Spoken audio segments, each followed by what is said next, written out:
Thank you, Carter. And yes, the show was set under the Thursday night lights between two of the NFL's youngest and brightest stars, Joe Burrow and Tua Tagovailoa. On the game's opening drive, the Cincinnati Bengals scored the first touchdown of the night from a 5-yard run by Joe Mixon.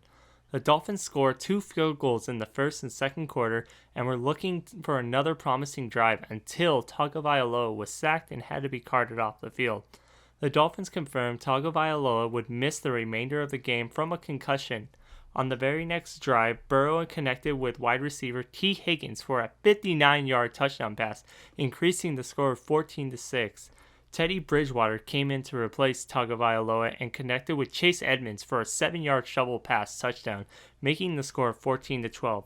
The Dolphins took the lead in the third quarter from a Jason Sanders field goal. On the next drive, Burrow connected with Tyler Boyd for a 43-yard pass that led to a Bengals 19-yard field goal by Evan McPherson to regain the lead 17-15. The Bengals would score 2 more times and win the game 27-15. After a little help from a 7-3 Tampa Bay Rays victory over the Houston Astros, the Dodgers have now clinched the number 1 seed for the entire 2022 postseason. The Dodgers are entering the playoffs as favorites to win the World Series, as this year's team has set a single-season franchise record for most wins in a season. This will be the 10th straight year LA has made the playoffs, as they have won 9 division titles. The Dodgers' first playoff game will take place in LA on October 11th.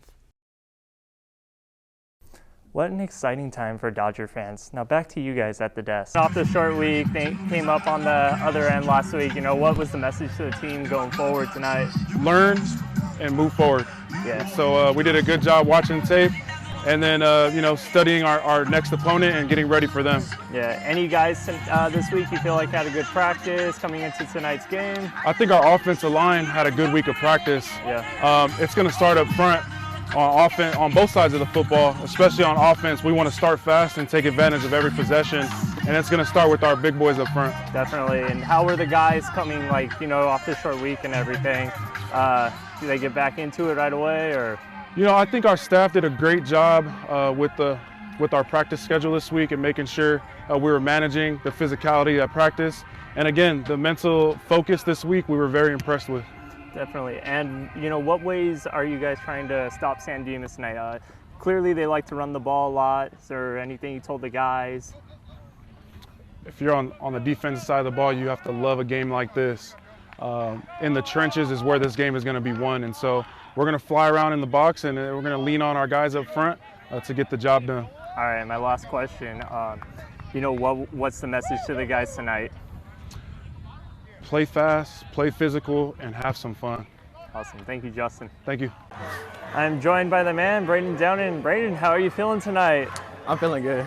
Yeah, big victory for you guys tonight. The first one's in the books. How do you feel? It feels good to finally get a win this season. Sucked last week that we couldn't come out with a win, but it feels great to get a win this week. Yeah, and you had a really good game tonight. You ran for, I believe, 132 yards from what I calculated. Mm-hmm. You had the big rushing touchdown. Tell me, what did you see on that rushing touchdown?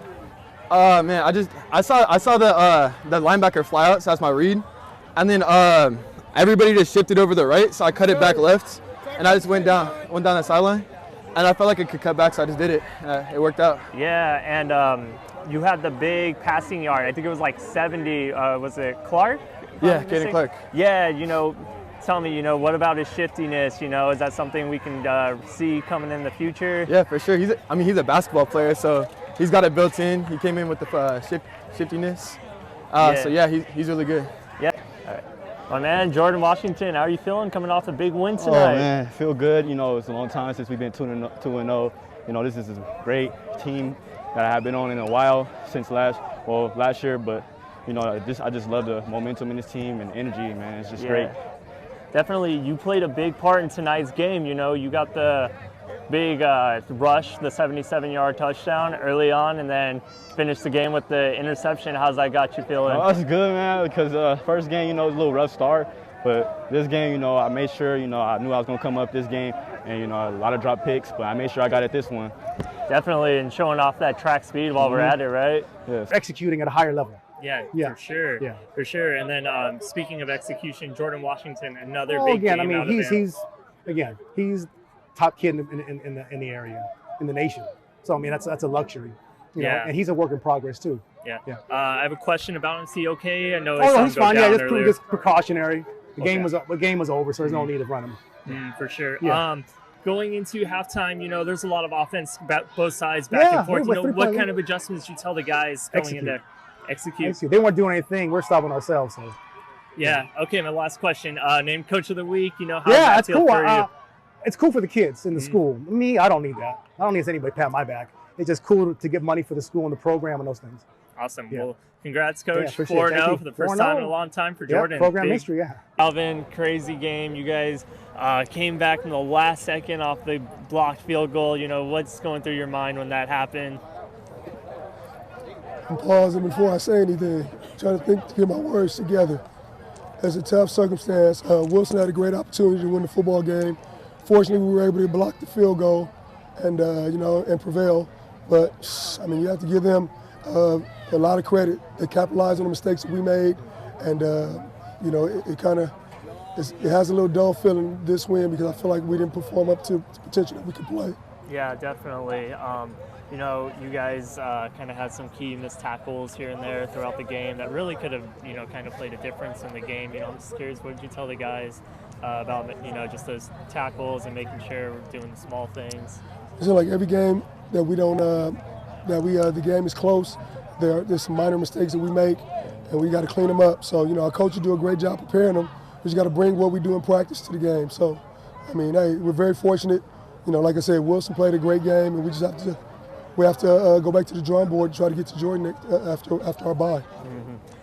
Eric Barrios, you know, he touched the ball for at least over 15 times tonight. You know, really like coming off the injury, real workhorse for you guys. It seems like it changes every week. I come watch you guys. You know, anything on his performance tonight? Not really a lot of like super long runs, but a lot of like short runs that he had that really just seemed to tire out Wilson. Right. That's what he does. You know, he's a hard runner. You know, he gives us some tough yards, and you know, like I said, he's a great performer. So, just glad to see that he was able to get back healthy and do some good things. And like I said, really helped us out this game. Awesome. Well, thank you, Calvin, and have a great night. Congrats. Thank you. I'm joined with Kingston Mower. Kingston, huge block tonight for you guys. You know, what's going through your mind when you make that thing? It was crazy because before that play, I had prayed to God. I closed my eyes. I'm gonna tell him what sin I would be doing, but I told him what sin that I'm not gonna do no more. That's when I just prayed to God. I was like, let me get this, and I'm gonna start doing what I'm doing. And that's when it just hit in. I just dived for it, and hit me in my face, and then finished it off. Tough win for you guys, but you know, at the end of the day, you guys got it. You're now 4-2 overall, and you're 2-2 in Moore League. You know, what does that mean to you, especially as a senior? You said 2-2 in Moore League? 2-0. I'm sorry. Oh, my bad. 4-2 overall, 2-0 in Moore League. Yeah, it's only the beginning. We still got more work to do. Like, we got tough opponents. We got Jordan, Milliken, Poly, and Lakewood. So it's like we got to get back to practice. We got a bye week, but a bye week is not just to sit down and, you know, we still got to do a lot of stuff to get stuff over with. Awesome. Well, congrats on the victory, Kingston. Appreciate it. Joined by Valley Christian head coach Nick Walker. Nick, how are you guys doing tonight? Man, we're feeling good. We're feeling good. It's a good opportunity to play in October, right? Or November, sorry. Yeah. You know, start a new month, the beginning of playoffs. You know, what kind of excitement is the team having right now? Confidence is high, man. You know, some of the press coming out about us is mixed, but we're hoping for the positive side of that. Yeah, you know, you mentioned the press. You know, you sent me an article yesterday talking about your guys' 3-7 record, but you know, it says that you guys are much more than that, and you guys are favored to you know, win the whole division. You know, what does that mean to you guys? That's huge. That's a blessing from the man up there, to be honest with you. And you know, if we can complete the task, we're up for it. Yeah. But it's one game at a time. Yeah, you know, what makes the Defenders such a more team than the 3 record states? Tough schedule, man. We played a couple D7, D8 schools, so you know it just shows our grit and our toughness. I mean, we got out of most of those games with no injuries. We got a couple guys back healthy today, and you know we're looking forward to this. We're looking forward to tonight and proving a few people wrong.